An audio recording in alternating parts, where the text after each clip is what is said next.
কিসি রে 6 তলার উপরে কাঠ পড়তাছে, লোকটা তো মরবো এখন। এই বেটা সরেনছে। কি হলো, কি করলো এটা? ওই মিয়া, আপনি কি পাগল?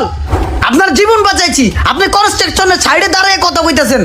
উপরে টানের তো কাঠ পড়ছিল, আপনার মাথার উপরে পড়তো। আমি যদি আপনার ধাক্কাটা না হরাইতাম, এই যে দেখেন, এই যে এইটা, এই কাঠটা যদি আপনার মাথার উপর পড়তো, আপনি বাঁচতেন। আমি দেখছি, নাহলে মরে যেতেন। আমি ধাক্কাটা হরাইছি আপনার মাথায় কি কোনো জ্ঞান বুদ্ধি নাই মিয়া? আসলে ভাইয়া ওরকম কিছুই না, আমি একটা ইমার্জেন্সি কথা বলতে বলতে হাইটা এই জায়গায় চলে আসছি, খেয়াল করে। এমার্জেন্সি কথা সবাই কয়, ওই কোন জায়গায় কথা কন, উপরে থেকে কিছু পড়বো আবার। এনে দাঁড়ান। এই তুমি কি কাজ করো এখানে? আমি রাজমিস্ত্রি। রাজমিস্ত্রির কাজ করো? তুমি তো মাশাআল্লাহ খুব স্মার্ট। ওই গ্যারেজটা আমার, ওই জায়গায় কাজ দিলে তুমি কাজ করবা? এটা কোনো কথা? কাম করবো।